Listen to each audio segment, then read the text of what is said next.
नमस्कार, KP news 24/7 में आपका स्वागत है। आपके साथ मैं हूं अश्विनी। आइए सबसे पहले एक नजर डालते हैं आज के मुख्य समाचारों पर। कर्नाटक विद्युत नियामक आयोग ने बिजली कनेक्शन के लिए ऑक्यूपेंसी सर्टिफिकेट की अनिवार्यता समाप्त कर दी। एकनाथ शिंदे विधानसभा में अपना पहला भाषण देते हुए भावुक हो गए। लालू यादव आईसीयू में भर्ती, बेहोशी की हालत में लाए गए थे अस्पताल। हाँ, ये ईडी सरकार है। डिप्टी सीएम फडणवीस ने विधानसभा में खेला शब्दों का खेल। रांची पहुंचे राष्ट्रपति पद की एनडीए उम्मीदवार द्रौपदी मुर्मू, एनडीए सांसदों विधायकों के साथ बैठक। राजस्थान में बुजुर्ग की बेरहमी से हत्या, दुकान के आगे पड़ा मिला शव, हत्यारों का नहीं लगा कोई सुराग।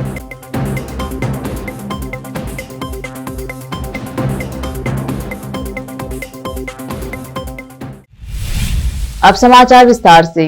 कर्नाटक विद्युत नियामक आयोग ने बिजली कनेक्शन के लिए ऑक्यूपेंसी सर्टिफिकेट की अनिवार्यता समाप्त कर दी है। इससे बिना ऑक्यूपेंसी सर्टिफिकेट बिजली कनेक्शन पाने के लिए संघर्ष कर रहे मकान मालिकों को बड़ी राहत मिली है। अकेले बेंगलुरु में ही इससे 5 लाख लोगों को राहत मिलेगी। बदलावों के बाद अब आवासीय भवनों, शैक्षणिक संस्थान, अस्पताल या अन्य व्यावसायिक प्रतिष्ठानों को बिना ओसी दिखाए बिजली आपूर्ति सुनिश्चित की जाएगी। इसके साथ ही केईआरसी ने बिजली आपूर्ति शर्तों को अधिसूचित कर दिया है। ऊर्जा मंत्री वी सुनील कुमार ने कहा, हमने कांग्रेस काल के उस नियम में संशोधन किया है जिससे बृहद बेंगलुरु महानगर पालिका सीमा में वाणिज्य और घरेलू बिजली उपभोक्ताओं को परेशान किया जा रहा है। बीबीएमपी सीमा में 5 लाख से अधिक ऐसे परिवार हैं जो ओसी नियम के कारण अंधेरे में हैं। हमारी सरकार का मिशन सभी को बिजली देना है।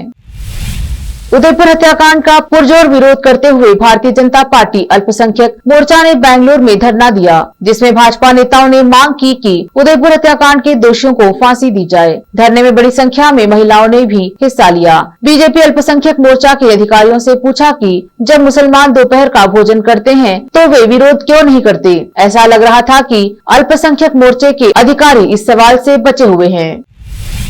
तेलंगाना के वित्त राज्य मंत्री टी हरीश राव ने संगारेड्डी में एक बैठक में बताया कि मुथिदा मेदक जिले में सड़क विकास के लिए एमआरआर द्वारा 321 करोड़ रुपए मंजूर किए गए हैं। उन्होंने कहा कि 1494 किलोमीटर सड़क की मरम्मत का टेंडर इसी माह के अंत तक पूरा कर लिया जाएगा। उन्होंने कहा कि पंचायत राज मंत्री द्वारा विशेष विकास कोष के लिए 80 करोड़ रुपए स्वीकृत कर डबल बेडरूम आवासों के निर्माण में तेजी लाने के निर्देश दिए गए हैं। तेलंगाना को सभी क्षेत्रों में विकास के पथ पर लाने के लिए राज्य सरकार हर संभव कदम उठा रही है। इस अवसर पर विधानसभा सदस्य मानिक राव, एमपी बीबी पाटिल, प्रभाकर रेड्डी, भोपाल रेड्डी, एमएलसी शिव कुमार वीगर उपस्थित रहे।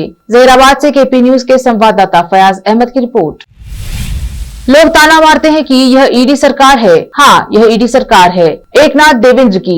महाराष्ट्र के उप मुख्यमंत्री देवेंद्र फडणवीस विधानसभा में शब्दों से खेलते हुए नजर आए। आरोप लगाए जा रहे हैं कि सरकार बदलने के लिए प्रवर्तन निदेशालय ईडी का दुरुपयोग किया। इसके आरोप पर उन्होंने मुख्यमंत्री एकनाथ शिंदे और खुद के नाम का इस्तेमाल करते हुए पलटवार किया। महाराष्ट्र में फ्लोर टेस्ट के दौरान जब शिवसेना बागी एकनाथ शिंदे का समर्थन कर रहे थे तो विपक्षी विधायक ईडी के नारे लगा रहे थे। एकनाथ शिंदे को 164 वोट मिले जबकि सरकार के खिलाफ 99 वोट पड़े हैं। ऐसे ही नारे रविवार को विधानसभा स्पीकर के चुनाव के दौरान लगे थे। शिंदे गुट में शामिल शिवसेना के कुछ विधायक और उनके परिवार के सदस्य ईडी की जाँच का सामना कर रहे हैं। एकनाथ शिंदे सोमवार को विश्वास मत जीतने के बाद बतौर मुख्यमंत्री महाराष्ट्र विधानसभा में अपना पहला भाषण देते हुए भावुक हो गए। शिंदे ने शिवसेना के साथ विद्रोह के बाद अपने परिवार पर खतरे को लेकर बात करते हुए अपने 2 बच्चों का जिक्र किया। उनकी मृत्यु हो गई थी। उन्होंने कहा, जब मैं ठाणे में शिवसेना पार्षद के रूप में काम कर रहा था, मैंने अपने 2 बच्चों को खो दिया और सोचा कि सब कुछ खत्म हो गया है। मैं टूट गया था, लेकिन आनंद दीघे साहब ने मुझे राजनीति में बने रहने के लिए मना लिया। मुख्यमंत्री ने आगे कहा, उन्होंने मेरे परिवार पर हमला किया। मेरे पिता जीवित हैं, मेरी मां की मृत्यु हो गई। मैं अपने माता पिता को ज्यादा समय नहीं दे सका। जब मैं आता तो वे सो जाते और जब मैं सो जाता तो काम पर चले जाते। मैं अपने बेटे श्रीकांत को ज्यादा समय नहीं दे पाता। मेरे 2 बच्चों की मृत्यु हो गई। उस समय आनंद दीघे ने मुझे सांत्वना दी। मैं सोचता था कि जीने के लिए क्या है, मैं अपने परिवार के साथ रहूंगा।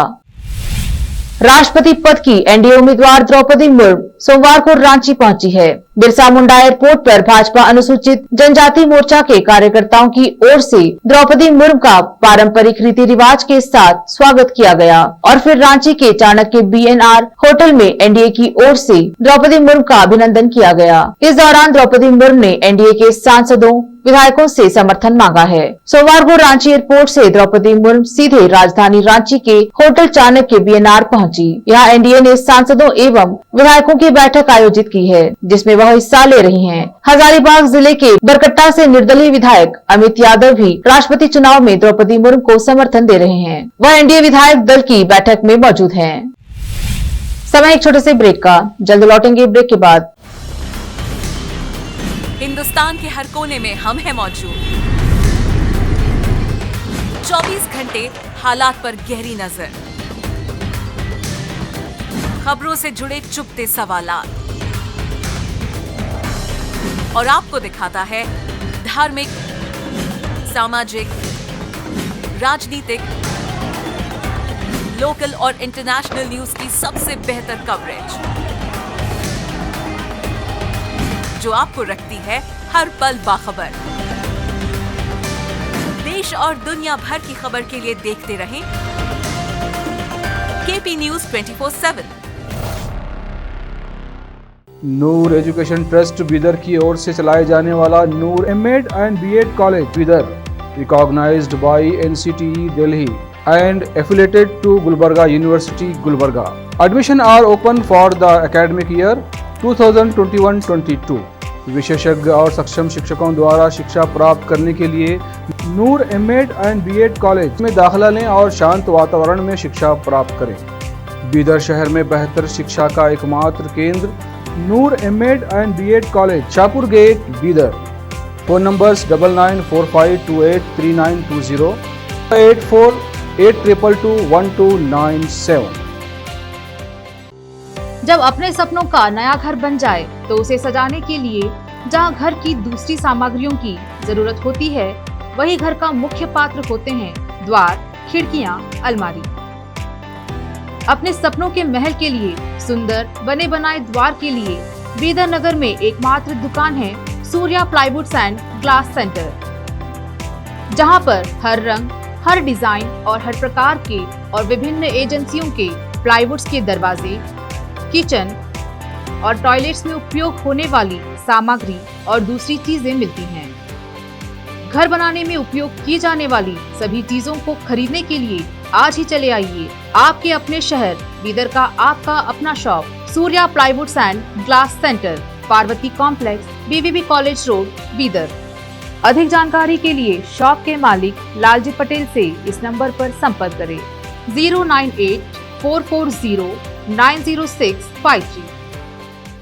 आपको अपने घर, ऑफिस और दुकान की दीवारों और छत को चमकदार और सुंदर बनाने के लिए अच्छे और बेहतर घर के साथ साथ आंखों को सुकून देने वाले कलर्स की जरूरत होती है, जिसके बिना घर, दुकान और ऑफिस अधूरे और बेजान लगते हैं। अपने घर, दुकान और ऑफिस को बेहतर कलर्स से चमकाने के लिए बीदर में आपको कहीं और जाने की जरूरत नहीं।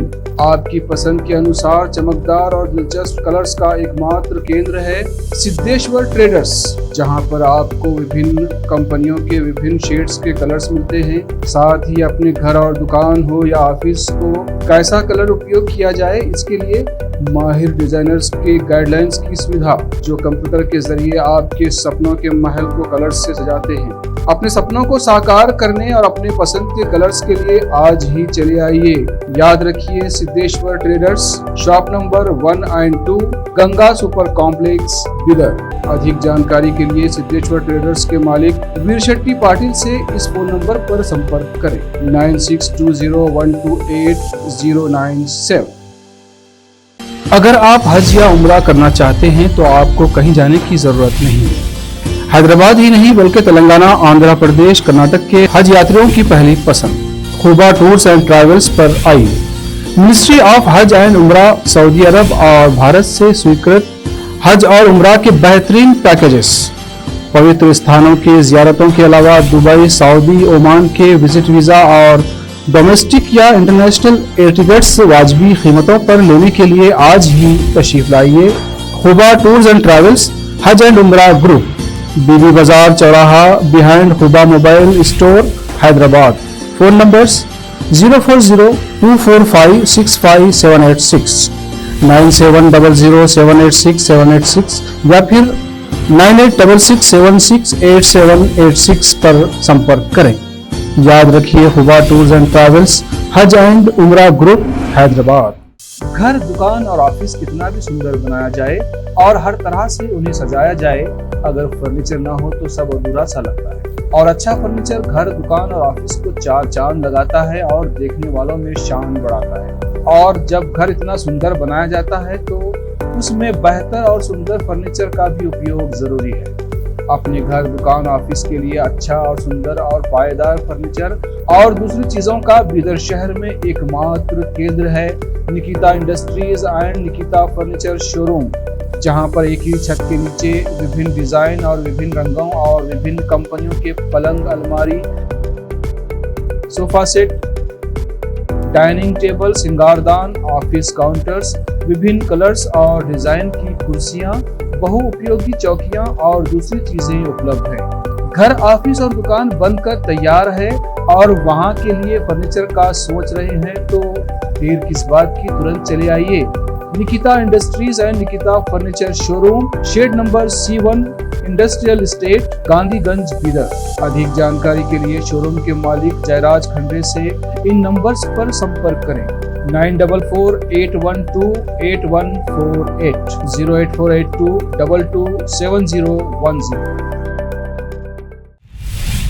ब्रेक के बाद आपका स्वागत है। देखते हैं आगे के समाचार। बिहार के कोचिंग सेंटर के शिक्षक ने एक छात्र को बेरहमी से पीटा, जिसके बाद छात्र को अस्पताल में भर्ती कराया गया। राज्य की राजधानी पटना के धनरुआ ब्लॉक में हुई इस घटना का एक वीडियो सोशल मीडिया पर पोस्ट किया गया है, जिसके बाद यह वायरल हो रहा है। वायरल वीडियो के मुताबिक शिक्षक पहले 5 साल के बच्चे को छड़ी से पीटता नजर आता है। छात्र दर्द से रोता हुआ दिखाई देता है। शिक्षक ने उसे इतने जोर से मारा कि छड़ी के 2 टुकड़े हो गए। बेंच टूटने के बाद भी शिक्षक रुकता नहीं है और छात्र को थप्पड़ और घूंसे से मारने लगता है। यहाँ तक कि वह बच्चे के बाल भी खींचते हुए दिखाई देता है। इस बीच दर्द से कहराता लड़का रोता रहता है और टीचर से रुकने की गुहार लगाता है। वह जमीन पर गिर जाता है, लेकिन शिक्षक उसकी पिटाई जारी रखता है। दूसरे छात्र शिक्षक को रोकने की हिम्मत भी नहीं जुटा पा रहे थे। घटना एक tuition centre Jaya coaching classes की है। बेरहम पिटाई के बाद छात्र बेहोश हो गया। फिर स्थानीय लोगों के द्वारा उसे अस्पताल ले जाया गया। स्थानीय लोगों को जब बच्चे की स्थिति के बारे में पता चला तो उन्होंने शिक्षक को पकड़ लिया और उसकी पिटाई कर दी।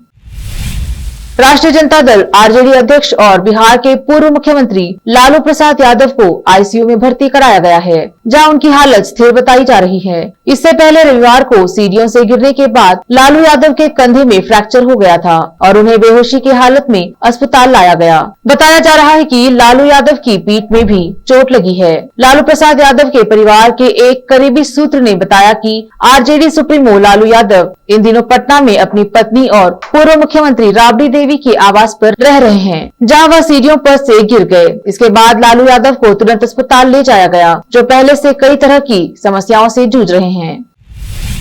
कोचिंग सिटी से क्राइम सिटी बनते जा रहे कोटा में अब एक बुजुर्ग की पत्थर से कुचलकर हत्या कर दी गई। सोमवार को सुबह जब लोगों ने बुजुर्ग का कुचला हुआ शव देखा तो वहां सनसनी फैल गई। पुलिस ने शव को उठाकर स्थानीय अस्पताल की मोर्चरी में रखवाया। हत्या के कारणों का फिलहाल पता नहीं चल पाया है। पुलिस ने एफएसएल टीम को मौके पर बुलाकर वहां से साक्ष्य उठाए हैं। पुलिस पूरे मामले की जांच में जुटी है। गुमानपुरा थाना प्रभारी मुकेश मीणा ने बताया कि बुजुर्ग का शव आज सुबह रामचंद्रपुरा इलाके में पड़ा मिला। उसकी पत्थर से कुचलकर हत्या कर दी गई। मृतक की पहचान सुरेश चंद्र धोबी के रूप में हुई है। वह कोटा के महावीर नगर का निवासी था। वह छावनी रामचंद्रपुरा इलाके में ड्राई क्लीनिंग की दुकान चलाता था। सुरेश चंद्र का कुचला हुआ शव दुकान के ही बाहर मिला था।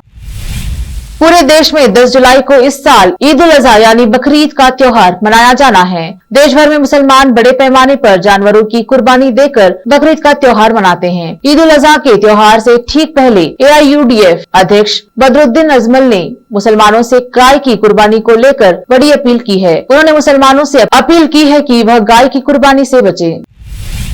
पैरोल से जेल से बाहर आया राम रहीम असली है या नकली, इसकी जांच को लेकर पंजाब एवं हरियाणा हाईकोर्ट में आज सोमवार को सुनवाई हुई। चंडीगढ़, पंचकुला और अंबाला के कुछ श्रद्धालुओं की याचिका पर अदालत ने सुनवाई की। श्रद्धालुओं ने शक जताया कि उत्तर प्रदेश के बागपत में आश्रम में पहुंचा राम रहीम नकली है, जिसके हाव भाव उनके असली गुरु राम रहीम जैसे नहीं हैं। वही डेरा सच्चा सौदा प्रबंधन ने इसे श्रद्धालुओं को गुमराह करने की साजिश करार दिया है। कोर्ट ने सुनवाई के दौरान याचिकाकर्ता को फटकार लगाते हुए कहा कि लगता है कि तुम लोगों ने कोरोना महामारी के दौरान कोई फिक्शन फिल्म देखी है, इसलिए ऐसी याचिका डाली है। जज ने कहा कि कीमत के साथ याचिका को खारिज करूंगा। इस पर याचिकाकर्ता के वकील ने कहा कि राम रहीम वीडियो में बोल रहे हैं कि उनकी 1 इंच हाइट बढ़ गई है। 50 साल की उम्र के बाद लंबाई कैसे बढ़ सकती है? इस पर जज ने कहा कि लंबाई बढ़ी है या नहीं, इससे आपको क्या फर्क पड़ता है।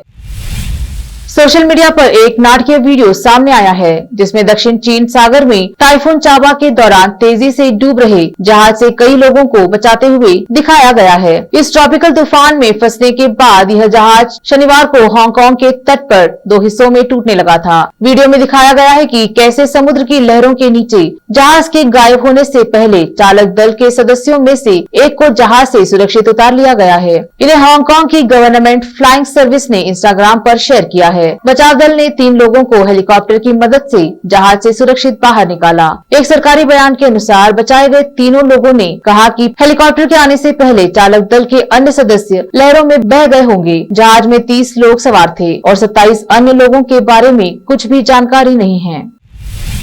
आखिर में फिर एक बार देखते हैं मुख्य समाचार। कर्नाटक विद्युत नियामक आयोग ने बिजली कनेक्शन के लिए ऑक्यूपेंसी सर्टिफिकेट की अनिवार्यता समाप्त कर दी। एकनाथ शिंदे विधानसभा में अपना पहला भाषण देते हुए भावुक हो गए। लालू यादव आईसीयू में भर्ती, बेहोशी की हालत में लाए गए थे अस्पताल। हाँ, ये ईडी सरकार है, डिप्टी सीएम फडणवीस ने विधानसभा में खेला शब्दों का खेल। रांची पहुंचे राष्ट्रपति पद की एनडीए उम्मीदवार द्रौपदी मुर्मू, एनडीए सांसदों विधायकों के साथ बैठक। राजस्थान में बुजुर्ग की बेरहमी से हत्या, दुकान के आगे पड़ा मिला शव, हत्यारों का नहीं लगा कोई सुराग।